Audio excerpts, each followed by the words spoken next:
Welcome back, ladies and gentlemen, to another episode of Upward and Onward.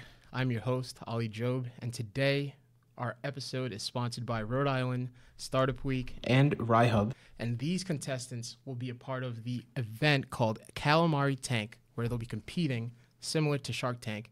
And I'm joined by Cutler Whitely, the CEO and founder of Looie.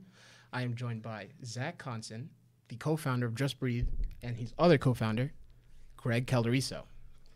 Before we jump into anything here, I have a question for all you guys. And it's a little Rhode Island trivia. Out of all the calamari that's harvested across the United States, percentage-wise, how much does Rhode Island account for? Is it multiple choice, or we just... This is not multiple choice. Blank space. All right. I think it's pretty high. I think it might be, we'll say, 58%. Okay, 58. What you got? I'm going to go with 75%. 75. I'm going to say this is a trick question. It's 12%. Ooh. Also, banking on Price is Right rules. Yeah. Well, the answer is 54%. Oh, wow. Yeah, pretty good. Pretty good. And for the people at home, if you didn't know that, 54% of the calamari that is harvested in the United States is owned by Rhode Island. I probably have like 5% here, so just so you guys are aware, don't be too shy. Now, I think what will be helpful for the people who are watching and listening is to get a sense of who each of you are. And if we can start with Cutler, if you can introduce yourself, that'd be great. Absolutely. My name's Cutler. I'm CEO and founder of Looie, make the world's best portable restroom. So when you're on the go, you're at Coachella, or if you're in New York City, if you're in Miami Beach, South Florida, you come up on a Looie and you have free feminine care products, temperature-controlled bathroom, baby changing station. It's absolutely amazing and super convenient, and that's what we want to do across the country and eventually across the world would be amazing. Nice. And that's Looie. Nice. Yeah. Thank you. Zach, can you introduce yourself? Yeah, hi, I'm Zachary Konsin. I'm co-founder and CTO of Just Breathe. And I'm going to kick it over to Greg and put you in the hot seat for giving us the spiel about Just Breathe. So Greg Calderiso, CEO and founder, or co-founder with Zack of Just Breathe.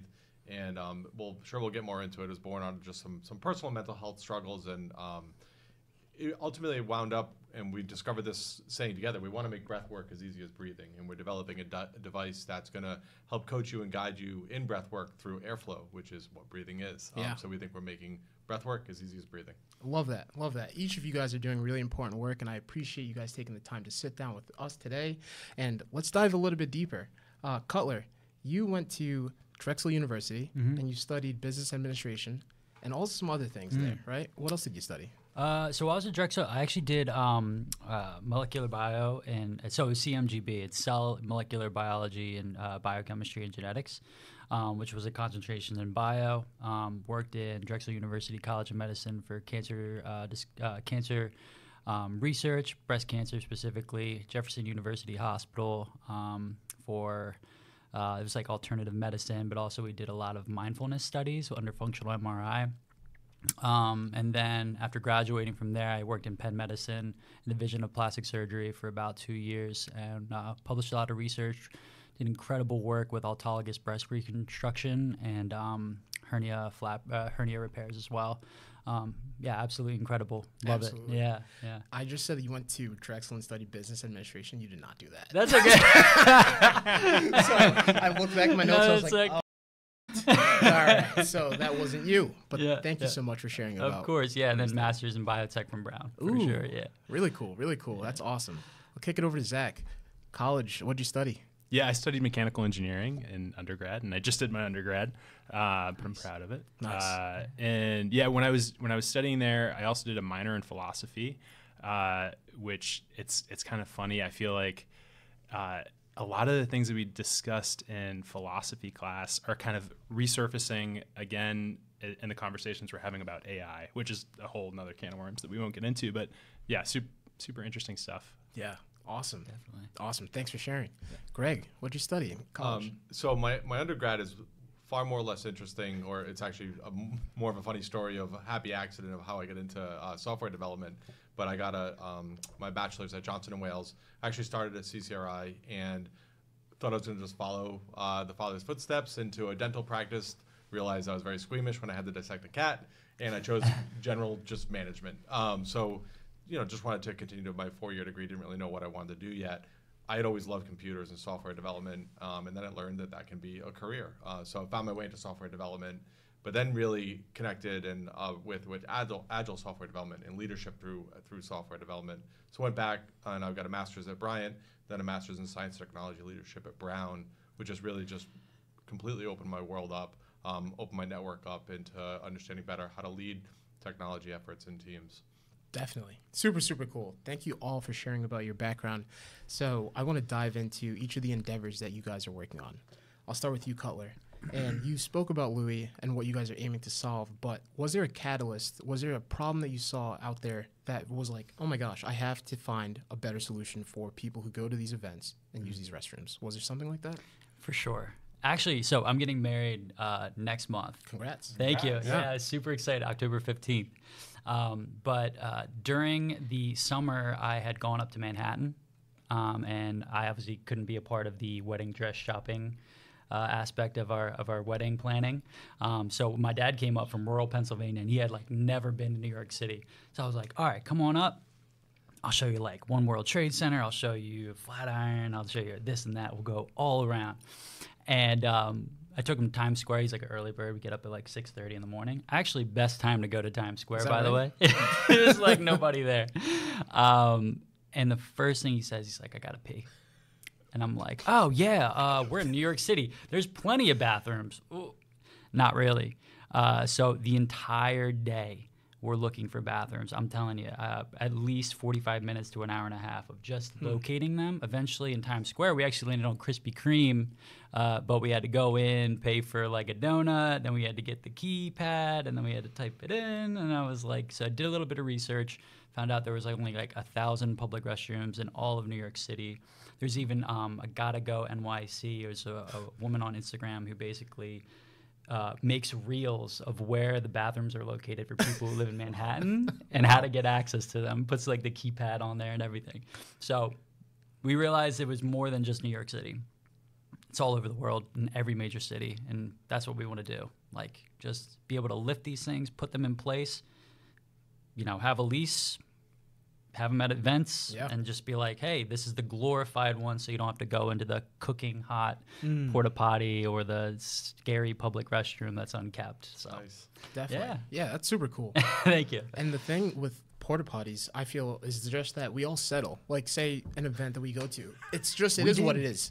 You know when you open that door, it's not going to be anything crazy. But we have to go in, and we have to get our job done, and we have to leave. Exactly. But if there's another option and a solution that's maybe a little more glorified, something that's more comfortable, especially for females, I imagine it's a little tougher. So I think that what you're doing is awesome, and I can't wait to see the future. So, thank you. Yeah. Very excited. Yeah. Now I'll kick it over to Zack and Greg.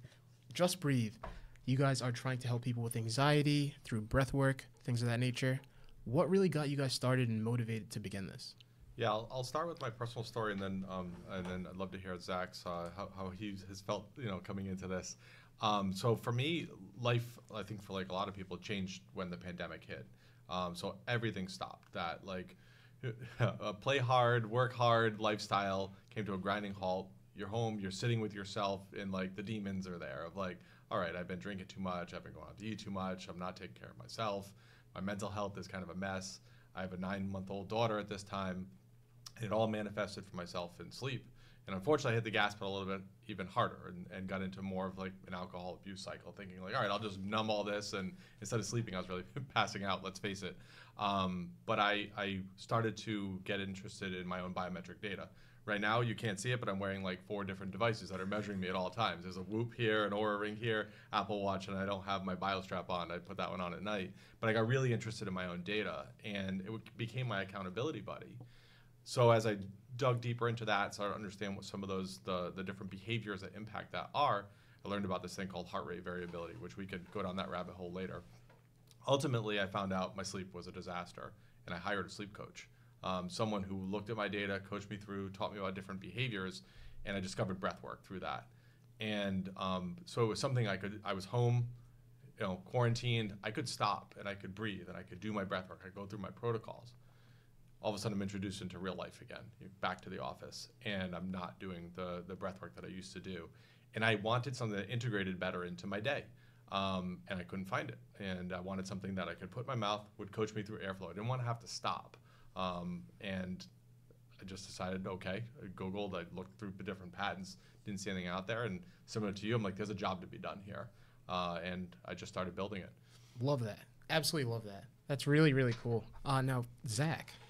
Yeah, so I guess to kind of fold into that story, so I met Greg when you'd already been working on the device, I believe, for 2 years. About 2 years, yeah.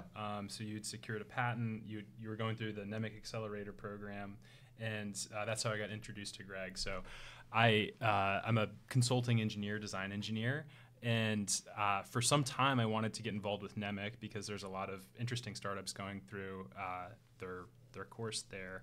And I had the opportunity to work through NEMIC with you on developing the next version of this prototype. And it's so funny. It was my first project at NEMIC. And here I was thinking that, oh, yeah, I'm going to do like a whole bunch of these at NEMIC, meet a whole bunch of different founders. Because in the back of my mind, I was thinking this could be a great place to find somebody to work with. And so, I don't know. It's like sort of when you know, just like getting married. Worked on the project with Greg. I really liked him, and it was a really compelling device. And I loved that it didn't require any medication to alleviate anxiety. I loved that it was unique in that it used airflow to cue the breathing, which just seemed so natural and obvious, and there wasn't anything else out on the market like it. And it seemed like it could have an impact. And so it kind of just checked a lot of boxes for me. And I think it was, it must have been maybe 4 months ago or 3 months ago. After the project, my deliverable had closed and we had completed the next version of the last version of the prototype. I called up Greg and I was like, hey, I can't stop thinking about this device. Can we work something out here? And it's been smooth sailing since then. Interesting. Super cool. So you met at NEMIC. Yes. Good. For the people who aren't familiar, what is NEMIC? It's the New England Medical Innovation Center. Okay. And it was started by Aiden Petrie and a few other folks, but I know Aiden because he also started, it was first called ITEM, Product Development, based out of Providence, Rhode Island. And then the name changed to Zymedica. And more recently, it was acquired, and now it's called Verinex. Okay. So 3 names there. But he had started a product development firm that first was a very general product development firm. He's an industrial designer from RISD, but then decided to focus on medical. Mm-hmm. So that was my connection with Aiden, because I used to work at Verinex. And I can't speak that much to NEMIC other than my one project that I worked on with you. But yeah. Awesome. Since we're on the topic and we're talking about the device that you guys are building, I love that it's an alternative to prescription pills, 1. But 2, I'm curious about the research and development process that goes into building a device like the one that you guys are working on. Can you guys talk to that? Yeah, I feel like this is going to demystify the whole entrepreneurial spirit of the podcast, but it started with, and this is when I was really able to draw on my software development background, really thinking MVP, minimum viable product. What did I need to get to work? I needed to prove I could get a device to blow air at a specific intervals, and I focused on just one. Could it blow air for 4 seconds in and then suck air out for 6 seconds? At least that's where I started. And that's a known pattern. It's called the resonant breathing pattern. It lowers heart rate variability. It increases heart rate variability, which is a proxy to your nervous system. And it decreases blood pressure. It decreases your resting heart rate. So it does all the good stuff. So all I wanted to do was focus on one pattern, and could I get something to actually do it? And I knew enough about writing code to be able to be like, all right, I can take this on. So I went online, bought a little circuit board, and it legitimately, my wife laughs because my way of relaxing is tinkering. So on my birthday, my daughter was staying with my mom, and the entire day, all I did was, it was a huge fan. All I was trying to do was prove I could get a fan to move for 4 seconds, stop, and move for 6 seconds. Worked on it all day, felt like I wasted the day. Was so frustrated. We go for a walk and clear my head. I'm like, got it. Came back home, got it to do that. And then it was just continuing to iterate over that. All right, okay, then I found there was another site that had these pumps. Great, I can buy these pumps, hook hoses up to it, stick a mouth guard in my mouth, drooling all over myself. That's why I'm telling you, we're really going to demystify this whole process. Yeah, but this like is it. It's No, just it's true. it's generation after generation. It's like, all right, I thought it was me a mouth guard. I stick it on my mouth guard. I can't swallow. I'm drooling everywhere. Oh shoot, it doesn't. I can't get the exhale feeling. I can't suck air out. I could get to blow in air really nice. So great. One thing I've got to do in the 4-6. I've got it blowing air in my mouth. I don't know how I'm going to do the suction out. So what was great is that was almost like the point I was at, and enter Zack. And Zack was able to then take that thinking, and I was locked in around like it has to do these things, but I was like, ooh, one of my big hypotheses just got busted. I don't think we'll create suction unless it's a closed system. Zack starts tinkering around with air mattress pumps. Huh. And Interesting. No, it is. Cool. It was so fun. This was such a fun part of it. He comes in, he's like, I think I got something else. If it blows on your upper lip, it kind of makes you want to exhale. And then I'll let you go from there because you really took it that next level. And that was where we really started to hit it off. Yes. There was, just like Greg said, there were so many iterations, and I promise the device is not an air mattress pump, although that would be pretty epic. Yeah. But yeah, I think kind of just to circle back to your original question of like what is the process like. I think you nailed it. It's all about how many iterative loops can you get in to try to solve this problem in like the shortest time possible. Because so often I think you go into it thinking that your problem is one thing and it's actually another. And you really only discover what the thing that you're ultimately chasing is by like building stuff and testing it. So that's the approach we've taken. And for this next phase of work that we're going to do, so I guess, full disclosure, we've built sort of the proof of principle device that looks sort of like a high school science fair project, for lack of Great. Yeah. But it's very effective. And we now want to take it to something that looks like and works like and is believable as an actual product. And so for that, we've mapped out all the different areas that we want to focus on, and the plan and what we're doing is breaking it down into small chunks and just tackling problems as we go. Nice. That's really cool. Thank you guys so much for sharing about the R&D process behind Just Breathe. Now, talking about a porta potty, right? We're talking about a portable restroom. What's the research and development process like for that? So that's really interesting. I mean, currently, I just kind of started off like seeing what the available designs were. I was like, okay, so I know they have like the trailer style options. I know they have the Portland loo. I know they have the porta potty. The porta potty's obvious. We talked about the caveats of using a porta potty, right? Yeah. The trailer style options were another thing. You know, I looked at them like, well, there's all these like beautiful looking bathrooms that you can wheel around, but then I was like, oh my gosh, there's like a gaping design flaw. It's the fact that it's on wheels.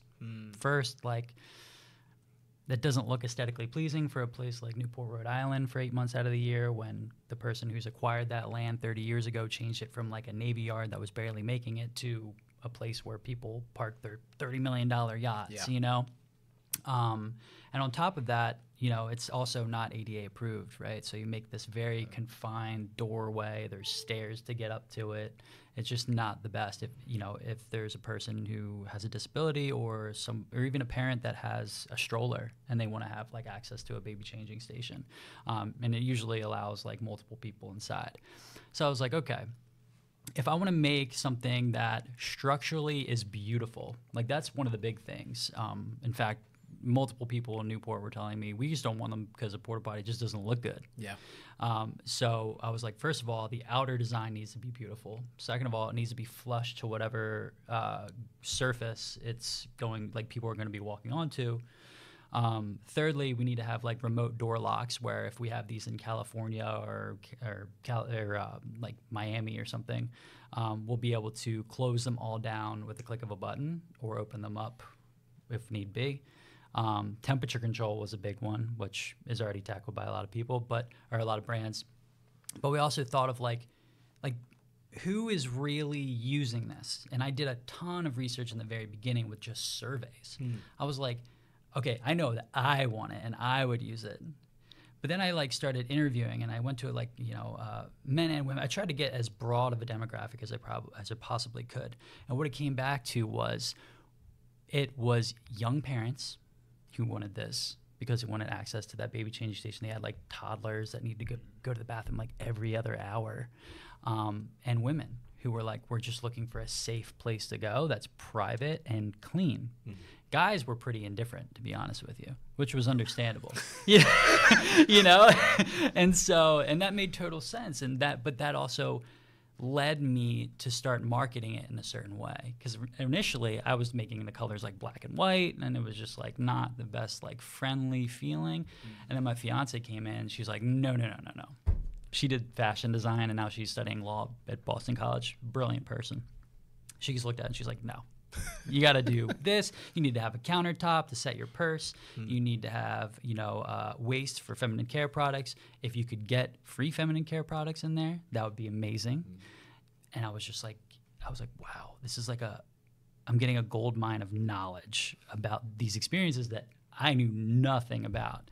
And once I started knowing the customer more and more, and I'm not even going to say that we're close to finishing the finished, like, we have a functional prototype that's absolutely beautiful, but to me, the design never ends, right? It just, when we get this thing on the ground, we're going to actually have like tangible data to work with, and like tweaks here and there. Maybe there's a better sink we can use, maybe an air dryer, maybe different, getting rid of waste in a more efficient way, all types of stuff. And unfortunately, we were supposed to have our prototype this week, but our manufacturer last week, actually, Tiny Homes in Maine, we absolutely love them. They're doing a fantastic job getting back on their feet, but their facility burnt to the ground with our prototype inside. Yeah, it's very, very sad. But they are incredible entrepreneurs as well, and they're already up and running. We're already building the new one, and we have our non-functional prototype set to be completed like a week and a half from now. Well, 10-15. So cool. It's my wedding present, actually. Awesome. There you go. Let's go. I was going to ask if these were going to be at your wedding. I wish they were. Yeah. But my fiance was like, look, I want you to literally just focus on the wedding. That's so fair. Please don't have Louis at the wedding. You can have a product launch on the wedding. Yeah. Understandable. That's great. Not a bad idea. That's really cool that your fiance was the one who came in and was like, wait, you maybe want to do this and that and these other things too, which is helpful, I imagine. Absolutely. Yeah. Like, I realize that if you try to make this in your own head and your customer is a totally different person, you're just, I think it's a level of kind of being a little too, you should think more broadly. Fair. You should think more broadly. It's not just you using that product. That's fair. That brings up a good point. And I've seen with a lot of entrepreneurs, and I've heard it from other people who are more experienced, they say maybe you should go out and get some actual data from the people who might need the product that you're building, instead of someone being by themselves starting to build a product. So I love hearing that you've been out there surveying and getting that data so that you can really get to know what you're building. And similar with you guys, really iterating and just getting to a point where you feel great about what you're building. I'm thinking about your experiences as entrepreneurs, and I'm curious if there's been any key lessons that you've learned so far that maybe you would shed light on for someone who's an aspiring entrepreneur themselves. And I'll start with Greg and Zack. Yeah, I think it's so funny. I think, so I'm going to, I guess, just talk from my personal experience being technical. I think I mentioned before we even started the podcast that I spend a lot of my days heads down, like totally focused, solo, and how wonderful it is to like get out and talk to people instead of just being on your computer all the time. And so I think because I spend a lot of time solo, it's very easy to sometimes forget to ask for help. And to just, and it's like, yeah, sure, eventually I can figure out the answer to any problem given enough time, but really having people in your network or having colleagues that you can reach out to is invaluable because why do something and struggle through it if you can basically just phone a friend? I agree. Completely agree. Greg, anything for you? Yeah, I agree with that, and I'll expand on it. To go back to the relationship and the way Zack and I met, too, is that in my mind, 2 years before I met Zack, I thought I knew what this was going to look like. I had patent drawings drawn up, and I'd spent money on this patent. It would have been really easy for me to stay married to that and say, nope, we're going to force it this way to work, and to be willing to change and adapt and say, no, it's okay that now the air blows air up here. That works, too. It doesn't have to pull air out of the mouth. And that was a critical point because I could have turned around and Zack would have tried to build it, and we could have forced it. But recognizing that was a pivot point, and it's hard. It's hard because you're in love with your ideas, So I think recognizing those moments where it's like, nope, this is a pivot point, and being willing to let it go. Like, you was a great idea, it got you here, but now that you've actually started to build, you've got to let that go. But I heard Cutler talk about feedback and Zack talking about the network. That was one of the biggest things for me. It was like, all right, I had this idea in my head. I wanted to protect it with IP, but I hadn't built anything yet. So was it actually? It was something I wanted. It was a job to be done for me. I was an N of one, but did other people actually want to do it? So I used the Rhode Island Hub Customer Discovery Program and got educated on how to go start interviewing people and talking to them about it, and realizing, okay, there was a market for this. And I started talking to my network and people who are in the field of pain management and saying, I would use this with my patients. And I would tell everyone, you won't hurt my feelings. If you say stop today, you won't hurt my feelings. I had so much fun getting to this point, and knowing, like, I was investing my own personal money and time into this too, that I didn't want to get into the sunk cost trap and throw good money after bad, or continue to use my time. So having those checkpoints of like, all right, I did make it this far, and knowing when you're going to stop as well, of like, oh, because it's easy to say, it's like gambling, just 5,000 more, just more. It's so true. It happens over here. It happens well. I'm talking about the patent, not what I actually gamble with. So having those checkpoints and knowing that there is a point where you might just have to stop. Like, you've taken as far as it can go, but also recognizing when those pivot points are. But you've got to build, you've got to get your hands dirty with it, and you got to stay focused. I haven't even thought about a website. I haven't thought about an app. Yeah. Because if the device doesn't work, if people don't follow and breathe along with it, if their anxiety, doesn't get reduced, then I don't need an app. We don't need a website. We don't need any of that. So we've got milestones before we get to any of the other stuff that we know we need to do. But how easy would it be to get distracted by that? Oh yeah, so true, so true. I love that. You're really focusing on making sure that the product that you're building is effective. So I appreciate what you guys all shared. Cutler, is there anything that you've learned as an entrepreneur that you'd like to share with the masses? Definitely. Expect plenty of setbacks, expect plenty of challenges, but at the same time, try to meet that with being as resourceful as possible. There's something to be said about not having enough resources that really makes you kind of get creative. And so if you don't have $100,000 at your disposal, the ways that you figure out how you can will actually do more for you than if you just had it and you built a product. It's really, really cool to see.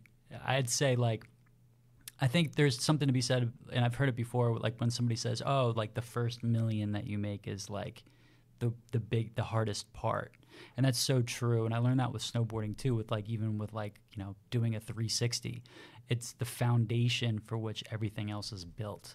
And so if you can make it work with like a small budget, I guarantee with the skills that you've taken to kind of learn how to budget and how to make something beautiful with the limited resources you have, when you do get the funding, or if you just decide to do this organically, you'll succeed.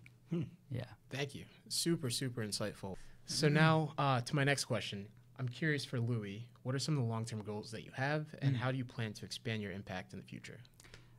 So we actually have a spot at CES this year. Super excited. So see us out in Las Vegas in January. Very excited. But long-term goals like this year, honestly, we'd love to set down. We'd like to have multiple units in multiple cities. That would be the number one thing that we work on this year. Basically fleshing out that system, because Looie is not just our porta potty. It's an entire system that we're revolutionizing that makes everything more efficient, more sustainable, and eco-friendly. So that's another aspect to it. And we also, the main thing that I'm rooting for sure, is getting a spot at Coachella. Oh, yeah? Partnering with Sephora and having like this beautiful VIP bathroom you can use. That would be brilliant. That'd be awesome. Can I get in on that? Like, yeah. Can I just get a ticket to Coachella and get in the bathroom? Yeah. It's probably much nicer than the other one, so that's awesome. Now, pivoting over to Just Breathe and Greg and Zack. What are the long-term goals for you guys? What are you guys thinking about? Yeah, it's interesting because we're thinking shorter term in terms of longer term right now. If we just finished talking about this, like, what does our next 6 months look like? The great part is we proved we can move air and someone can breathe along with it. Strap myself up with all my devices. I saw my biometric data. I see that it works. But to Zach's point, it looks like a science fair project right now. And so we've got to start optimizing it, understanding what some of the components are that we need. This is where Zack really comes in, and I'm way out of my league in terms of how we can shrink this down. And we need to prove that. Can we get a battery on board? Can we get a circuit board on board? Can we find an air pump that fits? And it's something that looks like a consumer product, so that can help us launch a consumer product. We'd want to go into the consumer space first. And Zack, you're much more educated on the process, but that's where we're headed over the next 6 months with a long-term vision of launching a consumer product. Awesome. Zack, anything that you want to share? No, I mean, I think you hit the nail on the head. I guess if I can build on that ever so slightly, I think it's not only like just me too. Is that I kind of alluded earlier, like there's other people that I have within my network that are going to help us solve these problems. So it's like getting an electrical engineer to help out. I took some coursework in industrial design at Mass Art, so I can draw. I have, I think, a pretty good eye, but again, we really want this to be a really good-looking product, and so we're going to bring industrial designers on board to help us make this look like it should, and like a very desirable product. Nice. Really cool. Thank you guys all for sharing and answering that question. Another one that I want to jump to is, have there been any challenges for you guys across the board that have come up, and have you been able to overcome them, and would you like to share about those? Happy to start. Okay. I mean, it's right now for us, it's funding. It started out self-funded, was lucky enough to get accepted into NEMIC, and that's how it introduced me to Zack. We were able to build the first prototype. And Aiden, who Zack referenced earlier, was great. And he had this saying of, right now we're just trying to go from lily pad to lily pad. You need this much money to build this. And now we need the next round to build the more consumer device. So understanding the funding that you need, the different options and avenues you have, learning more about your corporate structure. Do we want to give away equity? Are we trying to look for do this in a non-diluted funding kind of way? How much are we willing to go in and put our own money on the line? So I think funding is big. And what comes along with that is a lot of paperwork. So if you want to start going through the government to get funding and non-dilutive funding and grants, there's a lot of just almost like a war of attrition of sitting down and going through and getting things wrong, having it kicked back to you, and getting an email back that you don't understand any of the acronyms and can't find a way to look them up. There is like this really unsexy war of attrition that you have to go through that comes with all the fun and all the building and the exciting things that we're doing. So you have to like mentally prepare for that. There's gonna be a lot of no's, there's gonna be a lot of things you don't understand, and you're gonna feel way out of your league in some of the things you're doing and some of the people that you're talking to. But something I've continued to say is progress is progress. Even if I got that wrong, even if I submitted that application and got kicked back to me, I still took a step towards getting it right. So having to really reframe your mind that way of there's going to be some work I don't love doing, and there's going to be some work that you don't feel like I should have to do is really painful. I don't know where the next dollar is coming from, but I'm going to take a step towards it every single day. I love that. I would say also one of the meta challenges is time. We both are married. We both have kids. We both have full-time jobs. And obviously this thing isn't, we haven't sold any products yet. We haven't raised any money.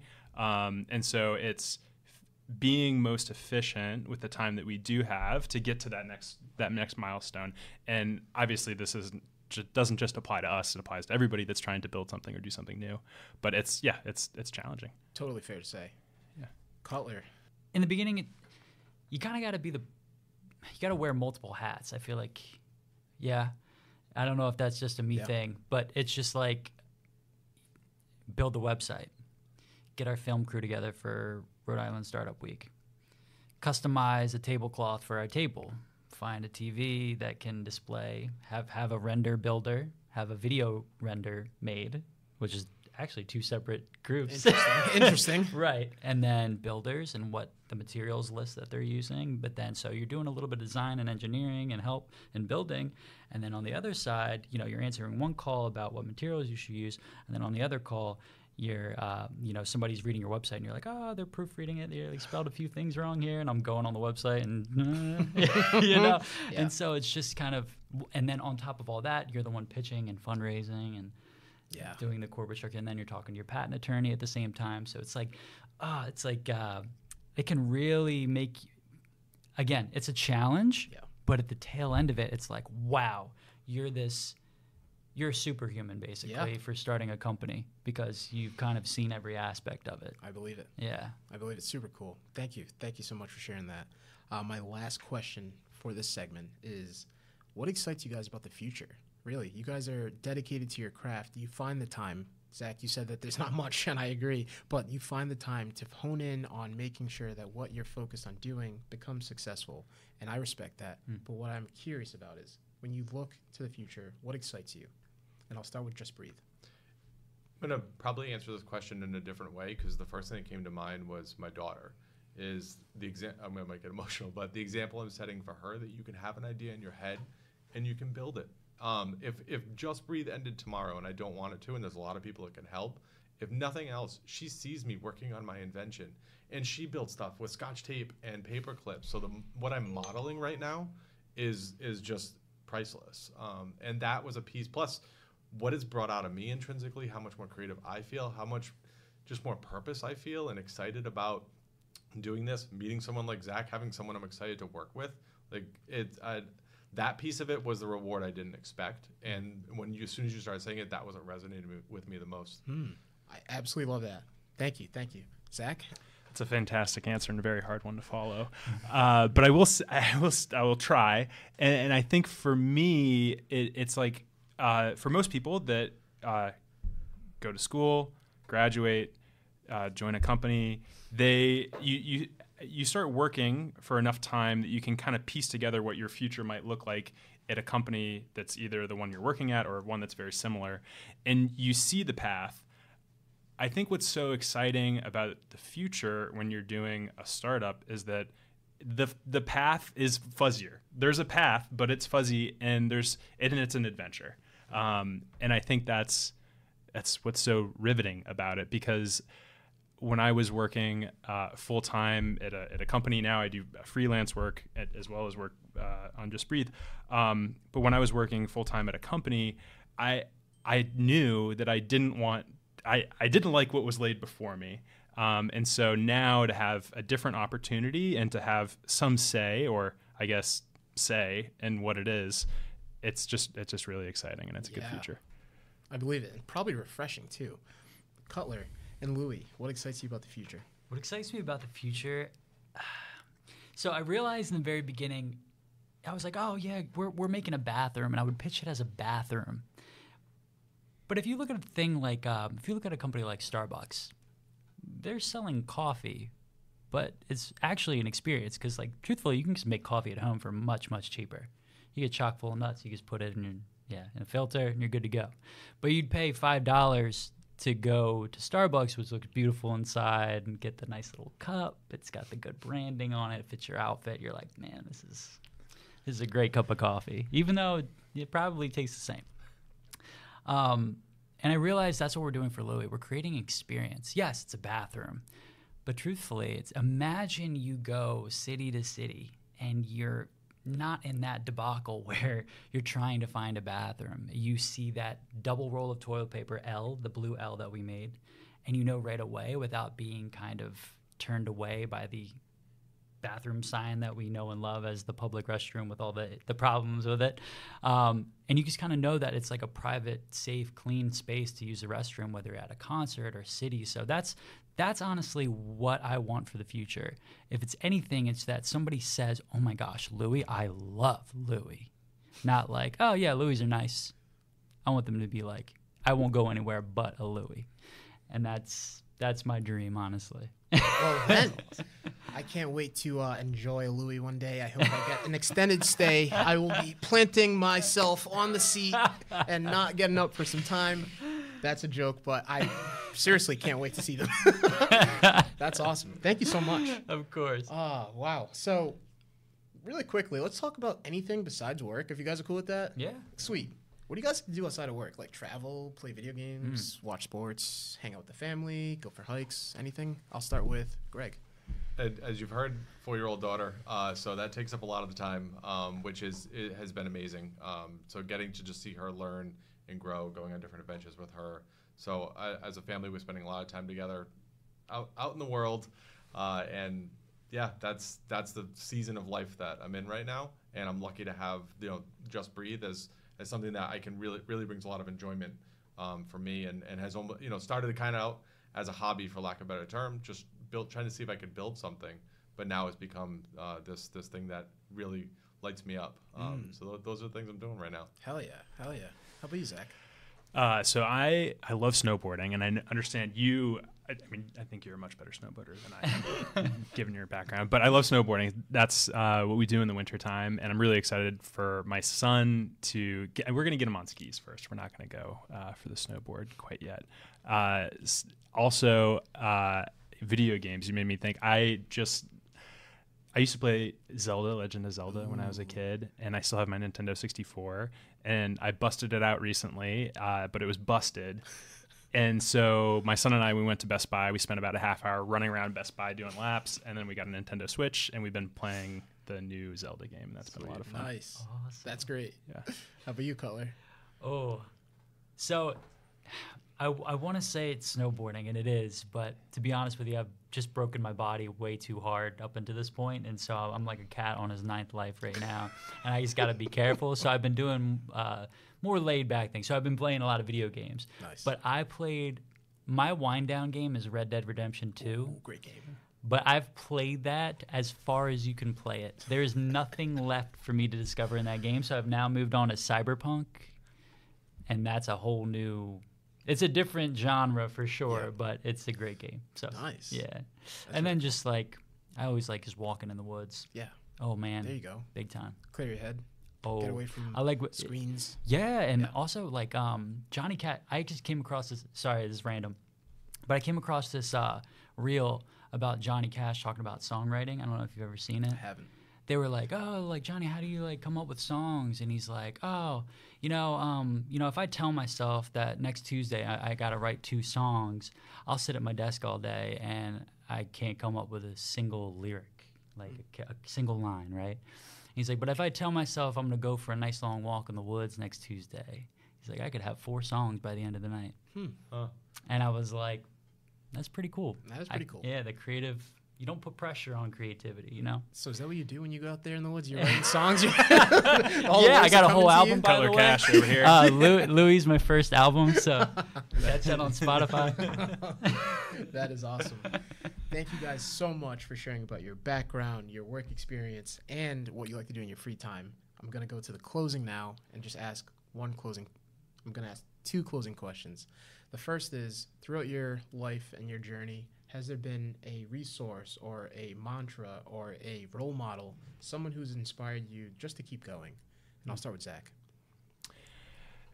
So I've had a lot of role models throughout my career, and it's funny, so many of them actually are teachers, and not even teachers from college, but teachers from grade school and high school. And one that sticks out in particular is Mr. Yaird, who was my sophomore algebra teacher.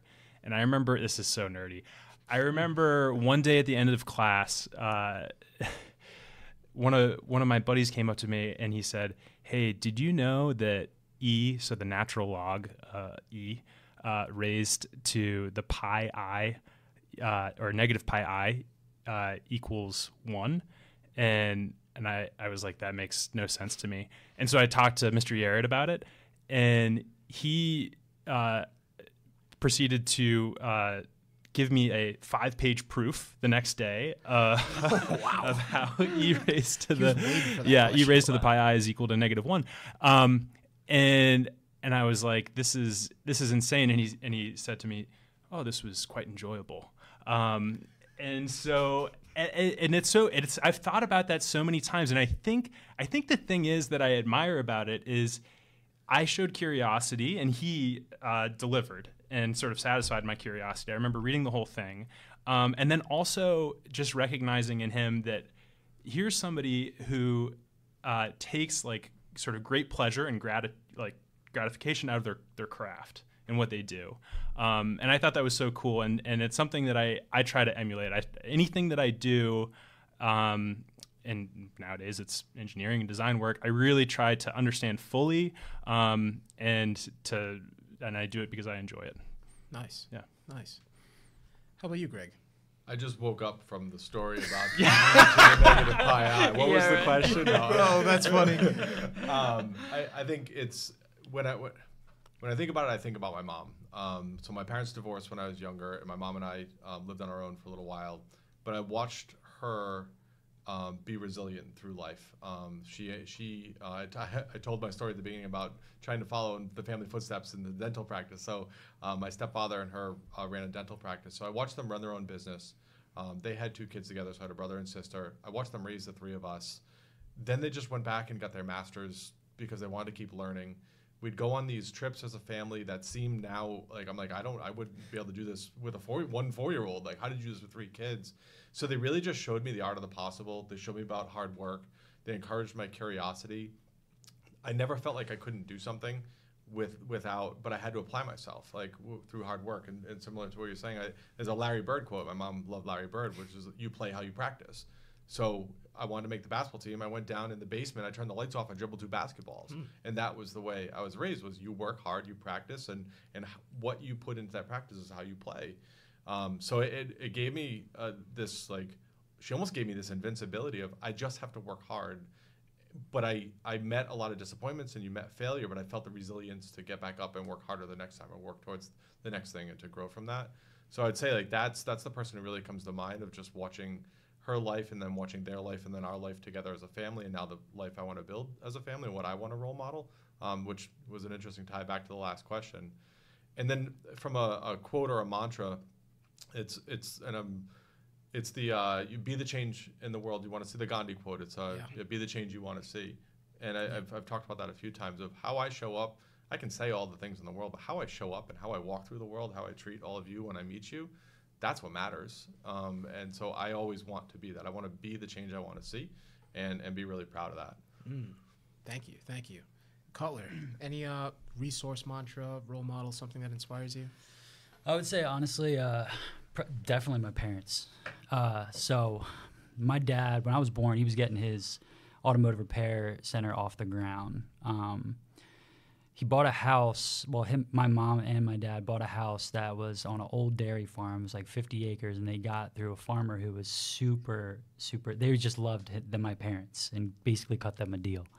But the house was uninsurable for like the first 2 years that we were there, like no windows and stuff, and we slept in the kitchen and wood stove, and it was really tough. But like, I think growing up and seeing my parents, like, regardless of the circumstances, they showed up and they showed out when they could have come up with a million excuses. And now my dad and my mom are getting ready to retire, and they've made a pretty penny, having not even gone to college. And to this day, I've never met somebody who works on motors like my dad does. It's like I've been to Brown and I've seen engineers, and and there's incredible engineers out there for sure. But when my dad works on a Model A, 1930 Model A, I'm like, this is crazy. So, in the same sense, what I learned from that is, and my mantra is, it's going to be a little bit cheesy, but just do it. There's going to be a million reasons, and I come across a million people all the time when, for example, if we're looking for like builders, or if we're looking for this, and thankfully my team currently, absolutely incredible. Yeah, but you have to basically sift through a lot of people that, can talk the talk, but they don't walk the walk. And so when you say, just do it, like, for example, there was a builder that we were looking to collaborate with. My friend got on the phone. He was telling me about this friend of his. He's like, oh, he's crazy talented. You text him right now. I'll text you right back. That was last Wednesday. The guy texted me today. It's a week. Yeah, it's a week. So my mom texted a builder that we knew.